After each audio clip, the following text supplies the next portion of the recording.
할렐루야. 오늘 말씀 마태복음 5장에서 보겠습니다. 마태복음 5장 1절부터 12절까지입니다. 마태복음 5장 1절부터 12절까지 우리 장로님께서 봉독하시겠습니다. 예수께서 무리를 보시고 산에 올라가 앉으시니 제자들이 나아온지라. 입을 열어 가르쳐 이르시되 심령이 가난한 자는 복이 있나니 천국이 그들의 것이며 애통하는 자는 복이 있나니 그들이 위로를 받을 것이며 온유한 자는 복이 있나니 그들이 땅을 기업으로 받을 것이며 의에 줄이고 목마른 자는 복이 있나니 그들이 배부를 것이며 긍휼히 여기는 자는 복이 있나니 그들이 긍휼히 여김을 받을 것이며 마음이 청결한 자는 복이 있나니 그들이 하나님을 볼 것이며 화평하게 하는 자는 복이 있나니 그들이 하나님의 아들이라 일컬음을 받을 것이며 의를 위하여 박해를 받는 자는 복이 있나니 천국이 그들의 것이며 나는 나로 말미암아 너희를 욕하고 박해하고 거짓으로 너희를 거슬러 모든 악한 말을 할 때에는 너희에게 복이 있나니 기뻐하고 즐거워하라. 하늘에서 너희의 상이 큼이라. 너희 전에 있던 선지자들도 이같이 박해하였느니라. 아멘. 아멘. 할렐루야. 오늘은 예수님이 들려주신 행복한 이야기, 예수님이 들려주신 행복한 이야기라는 제목으로 하나님 말씀을 선포하겠습니다. 담임 목사님이 몸이 아직 회복이 다 되지 않으셔서요. 제가 오늘 대신 나왔습니다. 하나님께서 또 오늘 우리에게 또 필요하신 말씀으로 공급하실 줄 믿습니다. 오늘 본문은 마태복음 5장입니다. 마태복음 5장. 마태복음 5장, 6장, 7장을 흔히 산상설교 들어보셨죠? 예, 산상설교라고 이야기하는데요. 산 위에서 한 설교다 그래서 산상설교라고 말합니다. 이 말씀은 이제 누가복음에 가면 평지설교가 또 있거든요. 그래서 이렇게 좀 구분해서 볼 수 있는 그런 부분이죠. 예수님을 따라온 무리들이 굉장히 많았다고 성경에 이야기합니다. 그래서 이 산상설교는 그들에게 들려주신 설교 말씀인 거죠. 5, 6, 7장이. 그러면 도대체 사람들은 왜 예수님을 따라왔을까? 예수님을 따라온 이유를 보시면 바로 앞에 마태복음 4장 23절에서 25절까지의 그 원인이 나옵니다. 한번 좀 읽어주십시오.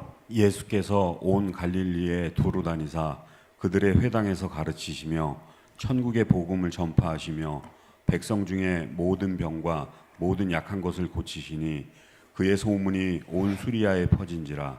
사람들이 모든 앓는 자 곧 각종 병에 걸려서 고통당하는 자 귀신 들린 자 간질하는 자 중풍병자들을 데려오니 그들을 고치시더라. 갈릴리와 데가볼리와 예루살렘과 유대와 요단강 건너편에서 수많은 무리가 따르니라. 아멘. 예수님이 다니시는 곳마다 놀라운 일들이 일어났어요. 하나님 말씀을 전파하셨고 천국 복음을 전파하셨습니다. 또 백성 중에 있는 모든 약한 것과 모든 병을 고쳐주셨습니다.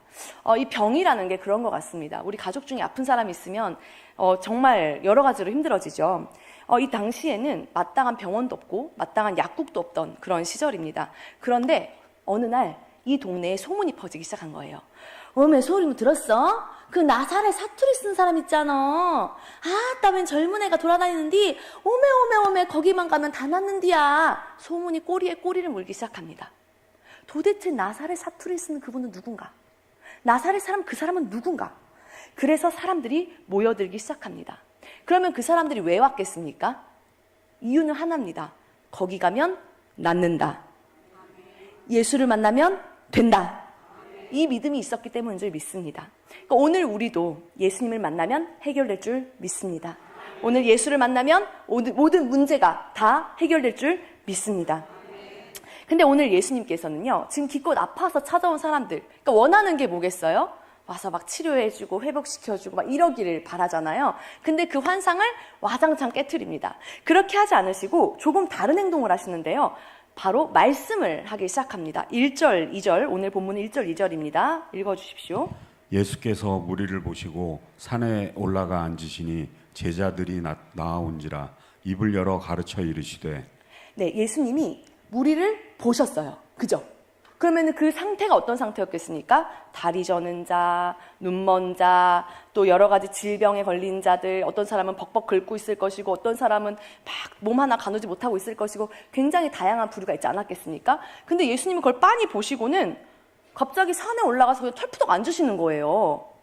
지금 이러시면 안 되거든요. 자, 줄을 서시오. 너는 어디가 아프냐 이렇게 해줘야 되는데 그게 아니고 갑자기 사람들을 보시더니 자리를 잡아서 앉기 시작하십니다. 그리고 무엇을 하냐면 입을 열어 가르치기 시작합니다. 여러분, 여기에서 입을 열다라는 말씀이 되게 중요합니다.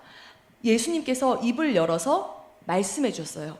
그런데 이 입을 연 사건은 사실 하나님이 입을 여신 최초의 사건은요, 창세기로 가야 됩니다. 창세기에서 하나님께서 말씀으로 이 세상 천지 만물을 창조하셨습니다. 그리고 사람을 만드셨는데요, 사람뿐만 아니라 짐승도 모두 뭘로 만드셨어요? 사람 말씀으로 만들었어요? 사람은 조금 다른디? 사람 뭘로 만들었어요? 흙으로 만드셨죠? 흙으로 만드시고 뭐 했습니까? 생기를 코에 불어넣으셨어요. 창세기 2장 27절 한번 2장 7절 읽어주십시오. 여호와 하나님이 땅의 흙으로 사람을 지으시고 생기를 그 코에 불어넣으시니 사람이 생명이 되니라. 이 사람과 동물은 똑같이 흙으로 지음받습니다. 그런데 사람과 동물의 가장 큰 차이가 뭐냐면 그 안에 영이 있는가 없는가의 차이입니다. 근데 그 영이 어떻게 생겼냐면요, 하나님께서 호흡을 불어넣으셨어요. 그래서 생기가 들어가니까 그 사람이 생명이 되었습니다. 이 생명이 있어야 사람이 되는 겁니다. 그러니까 짐승은 말을 못합니다. 짐승은 생각을 못해요. 그러니까 우리가 말하는 이런 영적인 그런 것들을 할 수가 없습니다. 아무리 우리 집 뽀삐가 예뻐도 걔는 사람처럼 될 수가 없어요. 그죠? 이 사람과 짐승의 차이입니다. 그런데요, 하나님께서 이렇게 우리를 만드신 것처럼 예수님이 지금 이 무리들을 보시고 제일 먼저 하신 게 뭐냐면 입을 열어 말씀하기 시작한 겁니다. 여러분, 여기에서 너무나 중요한 것이 있습니다. 왜 예수님께서 그냥 말씀하기 시작했다면 되잖아요, 성경에서. 그죠? 예수님께서 무리를 보시고 산에서 설교하시기 시작했다 이렇게 해도 되는데 왜 성경 기자는 입을 열어라는 말을 썼냐는 겁니다. 그것은 지금 여기 모인 이 무리들에게 정말 필요한 것이 무엇인지 주님이 정확히 알고 계셨다는 거예요. 그러니까 우리가 겉으로 볼 때는 질병의 문제가 있습니다. 내 어떤 사업의 문제가 있습니다. 내 어떤 가정의 문제가 있고 자녀들의 문제가 있는 것처럼 보이지만 사실 내 문제의 근원적인 것은 무엇이냐? 내 안에 생기가 없는 겁니다. 내 안에 영적인 만족이 없는 겁니다. 내 영이 죽어 있는 것이 문제입니다. 주님은 그것을 정확히 아셨습니다. 그래서 제일 먼저 입을 여시고 말씀을 하는데 하나님의 말씀이 어떤 말씀입니까? 온 세상을 창조한 말씀입니다. 예수님이 나사로를 살릴 때요, 툭툭툭 쳐서 깨운 게 아니에요. 나사로야, 나오너라. 예수님이 소녀를 살리실 때요, 툭툭 치고 손잡아 끌어서 세운 게 아니고 달리다 굼 하니까 일어나셨어요. 오늘 예수님께서 우리에게 말씀하실 때 우리에게 그런 역사가 일어날 줄 믿습니다. 그래서 우리가 말씀 듣는 게 너무너무 중요합니다. 여러분 보세요. 이 말이라는 게 얼마나 놀라운지 모릅니다. 여러분 만약에 예수님이라면 지금 이제 막 이런 여러 사람들이 와 있잖아요. 그럼 무슨 말을 해주고 싶으세요? 이렇게 막 어려워요, 힘들어요, 막 괴로워요, 이런 얘기를 하고 이런 것을 다 안고 왔단 말이에요. 정말 그 신락 같은 희망을 가지고 와서 앉아있는 그들에게 주님이 무슨 말을 해주시고 싶으셨을까? 가장 먼저 했던 첫 번째 설교가 바로 유명한 팔복입니다. 팔복 들어보셨죠? 8개의 복이라 그래서 팔복입니다. 이 팔복은 행복에 대한 이야기입니다. 그러니까 복이라는 단어가 원어를 살펴보면은 마카리우스인데 모르셔도 됩니다. 행복하다라는 뜻이 있습니다. 우리 모두가 다 행복하기를 원하죠. 그래서 그 행복을 잡아보려고 굉장히 몸부림칩니다. 어떤 사람들은 좋은 대학에 가면 행복하지 않을까? 또 어떤 사람들은 이것만 성공하면 행복하지 않을까? 이 프로젝트만 당첨되면 행복하지 않을까? 이 학교만 붙으면 행복하지 않을까? 이 직장만 붙으면 행복하지 않을까? 이 거래만 성사되면 행복하지 않을까? 이런 생각을 하면서 행복을 따라갑니다. 그런데 행복이 그렇게 호락호락하게 잡혀요? 안 잡혀요? 안 잡혀요. 이상하게도 아무리 그 행복을 따라가도 남들이 말해주는 그런 방법을 따라 행복을 찾아가도 행복이라는 것이 정말로 잘 안 잡히더라는 겁니다. 그런데 오늘 주님께서는 이 8가지 복에 대해서 이야기를 해주십니다. 이거 되게 여기에 관련해서 유명한 찬양이 있거든요. 다들 아시는 찬양일 건데 우리 찬양 한번 부를까요? 심령이 가난한 자는. 반주 주십시오.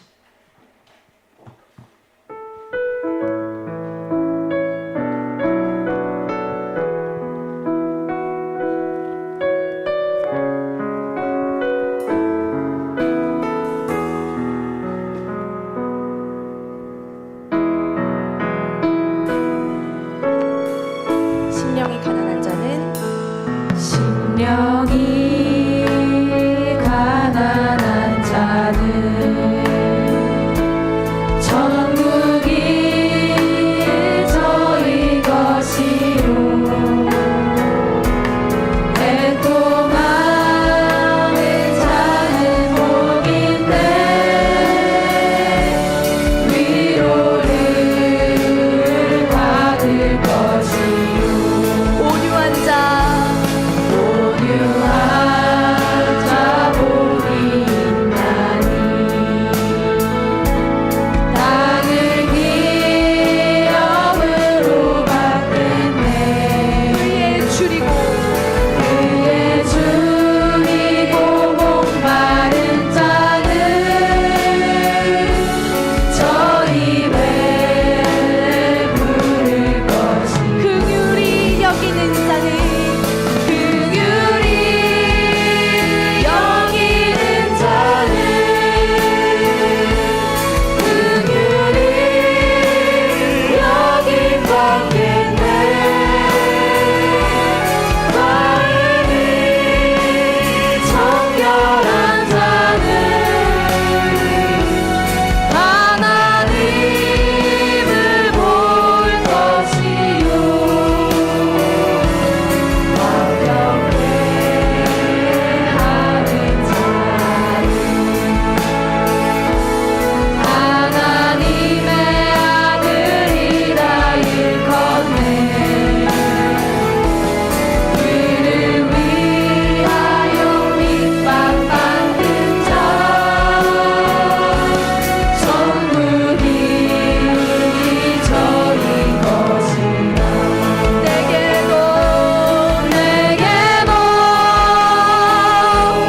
주소서 내가 복을 받기 원하네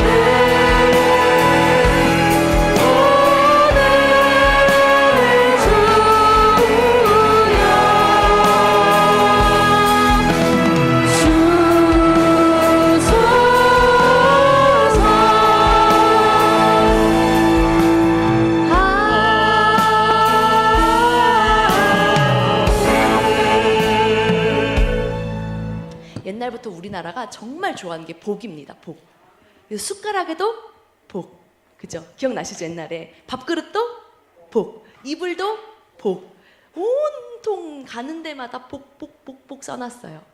근데 오늘 예수님이 말씀하시는 복은 우리가 좋아하는 복과는 조금 차이가 있는 것 같아요. 저는 이 시간 우리 예수님이 들려주시는 행복에 대한 이야기들을 여러분에게 소개하고자 합니다. 우리가 흔히 복 받았다라고 말하는 부분이 있죠. 아, 이거 참 복 받았어. 저 사람 참 복 받았어. 라고 하는 거, 뭐 이런 거가 있는 것 같아요. 잘 먹고 잘 사는 거. 그죠? 잘 먹고 잘 사는 거. 또 막 위로를 받는, 막 누가 이렇게 막 위로해주는, 그죠? 그래서 좀 딸이 최고야. 막 이런 얘기도 하는 게 좀 약간 그런 게 있잖아요. 또 재산을 많이 얻는 거. 뭐 배우자를 잘 만나는 거, 사람들에게 인정받는 거, 뭐 이런 것들, 명예, 이런 것들을 가지고 눈에 보이는 것들을 우리가 이제 복이라고 이야기를 많이들 합니다. 그런데 오늘 본문을 보면은 그 복의 기준이 좀 다른 것을 알 수 있습니다. 제가 오늘 8가지 다 할 거거든요. 다들 긴장하셨네요. 잘 해볼게요. 짧고 굵게 잘 해보겠습니다. 첫 번째, 어떤 사람이 행복한 사람이냐? 3절 한번 읽어주십시오. 심령이 가난한 자는 복이 있나니 천국이 그들의 것이며. 예수님께서 우리 인간들에게 해주시는 AS. 예수님은 사실 우리를 너무 완벽하게 만들어서 AS가 필요 없는데 우리 인간들이 스스로를 죄 가운데 빠뜨려서 AS가 필요해졌죠. 그래서 태초에 생기로 인간을 만드시고 다시 우리에게 입을 열어서 주신 생명의 말씀이 뭐냐? 가장 처음이 무엇이 가난한 사람이요? 심령이 가난한 사람. 이 심령이 가난한 사람이 너무너무 중요합니다. 여기서 이 심령이 가난하다고 할 때 이 단어는 제 이제 히브리어 할라 더 이상 안 할게요. 이 단어는 거지라는 뜻이 있어요. 거지. 그러니까 극도의 가난함. 정말로 찢어지게 가난한 거 있죠. 너무너무 가난해서 정말 어떻게 해볼 수조차 없는, 거의 뭐 우리나라로 치면 6.25 직후의 우리나라 같은 상황. 이런 가난함, 너무너무 궁핍함, 이런 것들을 가난하다란, 여기서 심령이 가난한 자에서 사용하고 있습니다. 우리는 흔히 행복한 사람이라면 여유로운 사람을 많이 얘기를 하는 것 같아요. 그리고 많은 경우에 그 여유는 재물에서 온다라는 생각을 또 많이 하게 됩니다. 그런데 예수님은 정반대의 말씀을 하고 있는 거죠. 부자가 여유 있어서 행복한 것이 아니라 정말 행복한 사람은 심령이 가난한 사람이라는 것입니다. 우리의 마음이 정말 거지 같은 상황일 때, 우리의 마음이 너무나 가난한 상황일 때, 그때 비로소 우리가 행복해질 수 있다는 겁니다. 우리가 교회 나와서 예배를 드립니다. 왜 예배 드립니까? 천국을 얻기 위해서 아닙니까? 그죠? 천국 가고 싶고 이 땅에서 천국을 누리고 싶어서 예배를 드립니다. 그런데 이 천국을 얻기 위한 전제 조건이 뭐냐? 내 심령이 가난해야 한다는 것입니다. 내 마음이 가난해야 한다는 거죠. 많이 경험해 보셨을 것 같아요. 우리가 예배 전에 막 많은 일들이 있고 많은 생각들이 사로잡히면 은혜가 됩니까? 안 됩니까? 안 돼요. 절대 은혜 못 받아요. 내 생각, 내 욕심, 걱정, 불평, 원망, 뭐 다툼, 미움, 뭐 이런 것들, 막 부부싸움하고 와가지고 되겠어요? 예배가 안 된단 말이에요. 막 생각할수록 열받고 생각할수록 안 되고 막 이런 생각이 꽉 차 있어서, 이 예배당은 마치 귀한 음식점에 외식하러 가는 것과 똑같다고 생각을 합니다. 자, 이제 엄마가 아이들에게 얘기합니다. 얘들아, 오늘 저녁에 비싼 레스토랑 갈 거야. 그러니까 너 점심 먹고 간식 절대 먹으면 안 된다. 이렇게 엄마가 얘기를 했어요. 근데 이 두 아이 중에 한 아이는 엄마 말을 안 듣고 온갖 주전부리를 사 먹었습니다. 과자도 먹고 캐러멜도 먹고 떡볶이도 사 먹고 배가 살 불렀어요. 근데 또 한 아이는 엄마 말씀을 듣고 쫄쫄이 굶으면서 기다리고 있었어요. 자, 엄마가 이 아이들을 데리고 아주 비싼 레스토랑에 갔습니다. 음식이 나오기 시작하는데 세상에 코스별로 나오는 거예요. 자, 배부른 아이가 스프를 먹을 땐 괜찮습니다. 조금 있다가 샐러드가 나옵니다. 고기가 나오면 슬슬 화가 나기 시작해요. 지금 배가 부르거든요. 고기를 다 먹고 디저트가 나오는 순간 자기 너무 배가 부른 거예요, 이미. 하지만 배고픈 아이는 어떻습니까?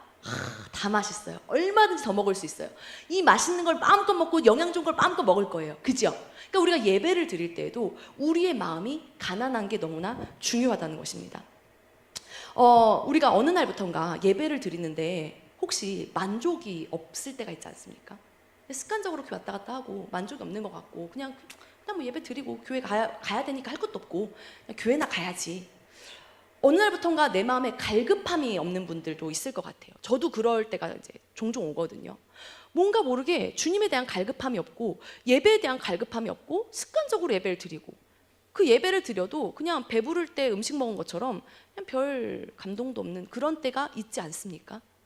왜 그렇습니까? 오늘 말씀을 보니까 우리의 심령이 가난하지 못해서는 아닐까요? 우리의 마음이 너무 다른 것들로, 세상의 것들로 많이 차 있어서 그런 건 아닐까요? 이 심령이 가난할 때 바로 이어지는 상태가 어떤 상태냐면요, 애통하는 상태입니다. 우리가 마음이 가난할 때 눈물이 저절로 나요. 그죠? 내 마음이 막 여유롭고 풍족한데 눈물이 안 나잖아요. 근데 내가 어려운 일이 다가오고 힘든 일이 다가오면요, 저절로 눈물이 나요. 오늘 이제 제가 이 설교를 해야 되잖아요. 정말 눈물이 저절로 나더라고요. 왜 내가 또 설교를 해야 될까? 오늘 놀아야 되는데 이게 무슨 일이람? 정말 마음이 저절로 가난해져요. 그지 않으세요? 저 지금 떨고 있어요. 덜덜덜. 우리가 여기서 이 애통하다라는 단어, 한번 우리 말씀부터 볼까요? 4절입니다. 자, 읽어주십시오. 애통하는 자는 복이 있나니 그들이 위로를 받을 것이며. 여기서 애통이란 단어는 어떤 뜻이냐면 가족이 죽었을 때에 애곡하는 유가족들의 애끓는 슬픔이 애통입니다. 그러니까 우리가 마음이 가난할 때 이런 애통이 있어요. 여러분, 우리가 이렇게 철야 예배까지 나오는 것은 분명 하나님과의 어떤 썸씽이 있었기 때문이에요. 언젠가 주님과 내가 겪었던 썸씽이 있어요. 근데 그 주님과 나와의 겪었던 그 썸이 뭐냐면, 그 데이트의 시간이 뭐였냐면 많은 경우가 위로였을 겁니다. 위로. 하나님, 저 답이 없어요. 하나님, 저는 이제 인생이 너무 막막해요. 저 이번 것까지 안 되면 저는 끝이에요. 제 나이가 몇인 줄 아세요? 제 이거 남은 금액이 얼마인 줄 아세요? 저희 가족들은 갈 곳도 없어요. 막 그런 기도를 하셨을 때 주님이 위로해 주셨던 경험이 아마 있으셨을 거예요. 그런데 있잖아요. 어느 날부턴가 기도하는데 주님의 위로가 안 느껴지지 않았습니까? 어느 날부턴가 주님 앞에 기도를 하는데 그 위로가 잘 안 다가오지 않습니까? 왜 그럴까요? 오늘 성경에 보니까요, 내 안에 애통하는 마음이 있어야 주님이 위로한다고 얘기합니다. 그러니까 우리가 위로를 받는다는 거는 애통할 때 위로를 받는 거예요. 근데 예배를 드리는데 애통함이 없으면 위로도 없겠죠. 그럼 언제 애통하는 마음이 생깁니까? 심령이 가난할 때. 내가 가난할 때 내가 눈물이 저절로 나오고 통곡이 저절로 나오고, 제일 슬픈 건요, 눈물도 안 나올 정도의 고통이 있잖아요. 그 애통을 주님이 들어주신다는 겁니다. 또 우리가 우리의 형편과 상관없이 내 영적인 상태를 목도하게 되면 어떤 일이 벌어집니까? 나는 왜 이렇게 맨날 죄를 지을까? 내가 왜 그걸 못 참았을까? 내가 왜 그렇게 교만하게 행동했을까? 내가 왜 그렇게 해서는 안 될 말을 했을까? 이런 내 안의 죄를 보면서 또 애통하지 않습니까? 오늘 우리 안에 애통함의 은혜가 회복되기를 원합니다. 이렇게 애통한 다음에는 우리의 변화가 찾아오는데요. 5절 말씀 읽어주십시오. 온유한 자는 복이 있나니 그들이 땅을 기업으로 받을 것이며. 여기서 온유하다라는 말은요, 우리가 흔히 오해를 하는데 뭐 술에 술 탄 듯 물에 물 탄 듯한 성격을 온유하다라고 말하는 게 아닙니다. 이 헬라어에서 온유하다라는 원어는 야생마 있죠. 우리 옛날에 삼국지라는 그 소설책을 보면은 관우가 탔다는 적토마라는 말이 있어요. 하루에 1000리를 간대요. 그래서 천리마라고도 얘기를 해요. 들어보셨어요? 천리마? 하루에 말이 1000리지, 어마어마하잖아요. 근데 이 1000리를 간다 해서 천리마인데 이 말이 길들일 사람이 없는 거예요. 그때 이제 관우가 딱 올라타서 길을 들여서 타고 다닙니다. 여러분, 온유하다는 건요, 야생마 같던 내가 주님 앞에 고삐가 물리는 거예요. 주님이 가! 그러면은 전력 질주하고, 서! 그럼 끼익 하고 설 수 있는 것. 이것이 온유함입니다. 이 온유함을 잘 드러내주는 성경 말씀이 있는데요, 이 민수기에 나오거든요. 12장 3절입니다. 이 사람 모세는 온유함이 지면의 모든 사람보다 더하더라. 네, 이 사람 모세는 온유함이 지면에, 이 땅의 모든 사람보다 더하더라. 이 말씀이 어떤 배경에서 나온 줄 아세요? 이 말씀의 배경 1절 2절도 같이 읽어주십시오. 모세가 구스 여자를 취하였더니 그 구스 여자를 취하였으므로 미리암과 아론이 모세를 비방하니라. 그들이 이르되 여호와께서 모세와만 말씀하셨느냐 우리와도 말씀하지 아니하셨느냐 하매 여호와께서 이 말을 들으셨더라. 이 모세가, 이 할아버지가 세장가를 갔네. 아마 와이프가 이제 먼저 갔겠죠. 이제 세장가를 간 거예요. 그랬더니 가족들이 막 비방을 하고 비난을 하고 하면서 네가 하나님이 너만 얘기했냐 이래요. 여러분, 여기에서 모세가 온유하다는 말씀이 나오거든요. 어떤 목사님 설교를 들었더니 이렇게 말씀하더라고요. 여러분, 우리의 온유함이 가장 시험당하는 데가 어딘 줄 아십니까? 여러분의 가정입니다. 이런 얘기를 하더라고요.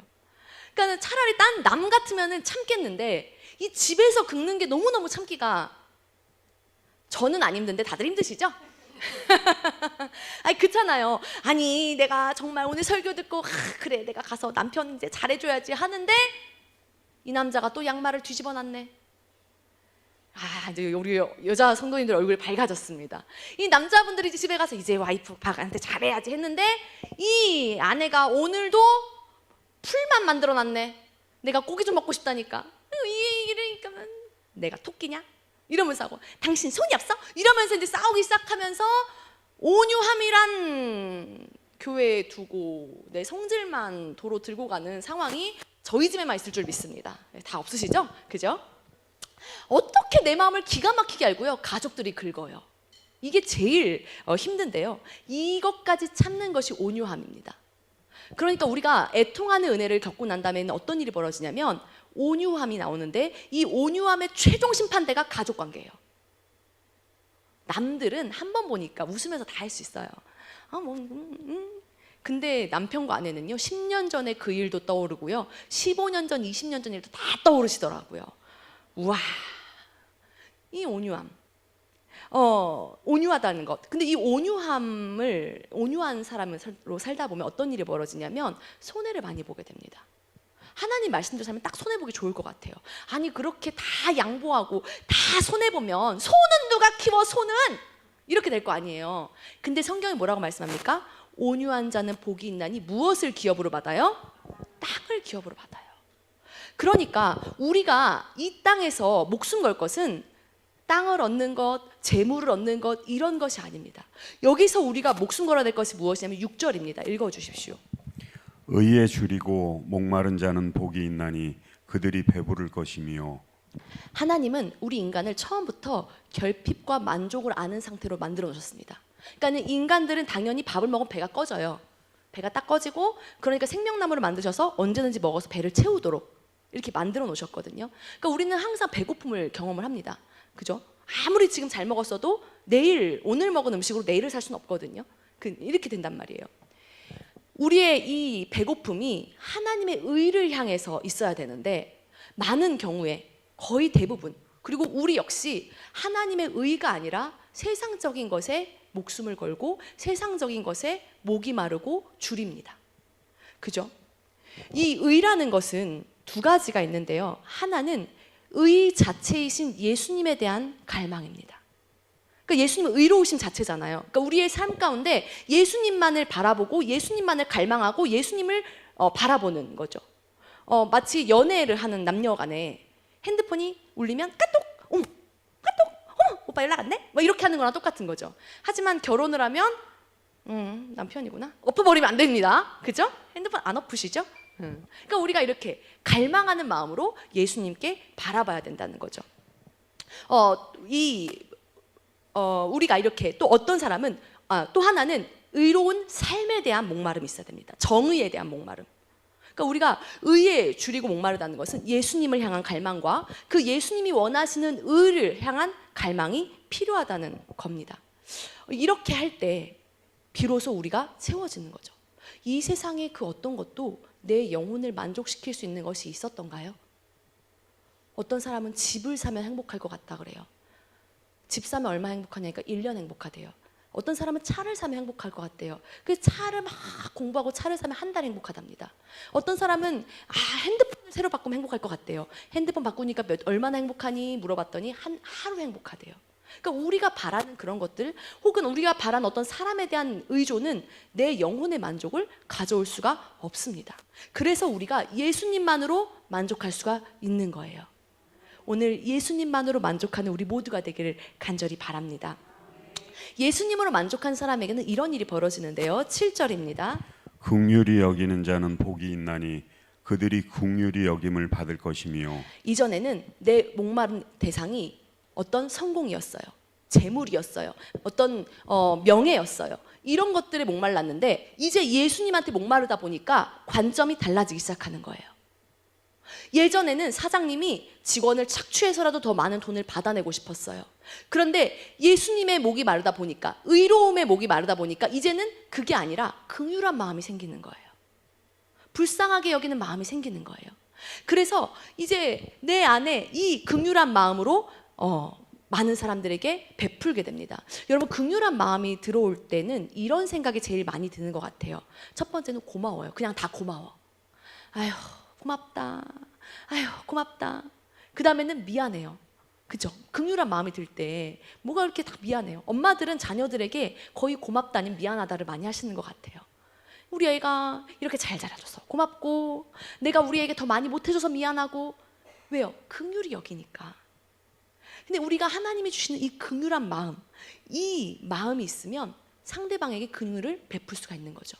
그런데 보세요. 이게 반대의 경우가 되면 어떤 일이 벌어집니까? 사람과 사람 사이 긍휼이 사라지잖아요. 그러면 희한하게도 하나님과 내 사이가 꼬이기 시작합니다. 그러니까 성경이 뭐라고 얘기하냐면, 너희가 하나님을 사랑한다 그러면서 어떻게 형제를 미워할 수 있느냐, 이렇게 말씀을 하거든요. 근데 저도 그렇고 정말 이렇게 미운 사람이 생기잖아요. 쟤는 왜 말을 저렇게 해? 쟤는 왜 행동을 저렇게 해? 이렇게 되게 미운 사람이 있잖아요. 근데 그때마다 얼마나 우리가 힘들잖아요. 그렇죠? 이 이웃을 미워하고 내가 와서 기도하면 기도가 돼요, 안 돼요? 안 되죠. 교회 이제 들어오기 전에 주차장에서 시비가 붙었어요. 다른 사람하고 막 싸우고 들어오면 기도가 잘 될까요, 안 될까요? 안 돼요. 왜요? 우리 인간은 영적인 동물이기 때문에 그래요. 우리가 행복하려면 다른 사람을 긍휼히 여길 수 있어야 한다는 거죠. 이 긍휼히 여길 때 우리 안에 분노, 좌절, 또 삐지는 마음, 속상한 마음들이 녹아내려가게 됩니다. 자, 이렇게 마음이 녹아지면서 어떤 일이 벌어지냐면 내 마음이 깨끗해져요. 옛날에는 화로 꽉 찼고 어둠으로 꽉 차 있었다면 내가 이웃을 긍휼히 여기고 사랑하기 시작하면서 내 마음에 뭔가 맑음 상태가 나옵니다. 그래서 8절이 나오는 거예요. 마음이 청결한 자는 복이 있나니 그들이 하나님을 볼 것이며. 이제 이런 삶을 사는 사람들이요, 주변을 바꿔나가기 시작합니다. 이 사람들을 보면은 야, 저 사람은 어떻게 저렇게 마음이 청결해? 진짜 저 사람 너무 잘한다. 이런 사람이 되면 이제 하나님의 임재를 경험하게 되는 거죠. 그리고 그 사람이 가는 곳마다 화해가 이루어지고요, 그 사람이 있는 곳엔 평화가 이루어집니다. 피스메이커. 이게 9절 말씀입니다. 9절 읽어주십시오. 화평하게 하는 자는 복이 있나니 그들이 하나님의 아들이라 일컬음을 받을 것이며. 그러니까 이 맨날 싸움이 있는 곳에 이 사람만 가면 화해가 이루어지는 사람 있어요, 없어요? 있어요. 근데 잘 지내고 있는데 얘만 가면 싸움 나는 경우 있어요, 없어요? 있어요. 우리는 전쟁 메이커입니까? 평화 메이커입니까? 그거 한번 생각해 볼까요? 내가 가면 야, 아빠 왔다. 조용히 해. 아빠 왔다. 다 들어가자. 이렇게 되면 이제 안 되는 거예요. 아빠가 문 여는 순간 띵동 하고 문 딱 여는 순간 아빠! 이러고 뛰어나가야지. 아빠 왔다. 빨리 가자. 모른 척해. 아빠 들어오면 다 혼난다. 이러면 되겠냐고요. 그러니까 우리가 있는 그곳이 하나님의 나라가 된다는 것은 내 삶 속에서 하나님의 말씀이 이루어지는 때, 그때가 하나님의 나라가 이루어진 줄 믿습니다. 그래서 우리가 가는 곳마다 화평해야 돼요. 싸우는 곳이 있으면 화해시켜주고, 아유 왜 그렇게 싸워 그냥 아유. 그런데 또 여기서 유의사항이 있어요. 화평하게 하라 그랬다고 이걸 또 그냥 분위기 안 깨먹으려고 그냥 아 그래 좋은 게 좋은 거지, 이거는 또 아닌 거예요. 좋은 게 좋은 것은 아니에요. 제가 이제 박사를 마쳤을 때 저희 지도 교수님을 찾아갔어요. 제 지도 교수님이 그 정인찬 총장님이라고 박사님이라고 좀 옛날 어르신들을 많이 아시는 분일 거예요. 근데 이분을 찾아가서 마지막으로 인사를 드리는데 저희 총장님, 그 지도 교수님이 저에게 마지막으로 해주신 말이 있어요. 그걸 제 평생 좌우명으로 여기고 살거든요. 그분이 이렇게 얘기하시더라고요. 고 박사, 자네가 앞으로 살아가면서 좋은 일과 옳은 일이 많이 충돌할 거야. 자네가 살면서 좋은 일과 옳은 일이 많이 충돌할 건데 그때 좋은 것을 선택하지 말고 꼭 옳은 것을 선택하게, 이렇게 얘기하시더라고요. 이분이 성품이 되게 좋아서 가는 곳마다 잘 이렇게 싸움을 안 만드는 분이세요. 근데 그분이 그렇게 얘기하시는 거예요. 여러분, 우리가 좋은 것과 옳은 것 중에요, 옳은 것을 선택해야 될 줄 믿습니다. 때로는 이게 안 맞을 때가 참 많아요. 그래서 우리가 옳은 것을 선택하면 어떤 일이 벌어지냐면 세상이 그들을 미워합니다. 오늘 10절 말씀 읽어주십시오. 의를 위하여 박해를 받는 자는 복이 있나니 천국이 그들의 것임이라. 우리가 하나님을 믿는다면은 옳지 않은 일에는 타협할 수가 없습니다. 목에 칼이 들어와도 타협이 안 됩니다.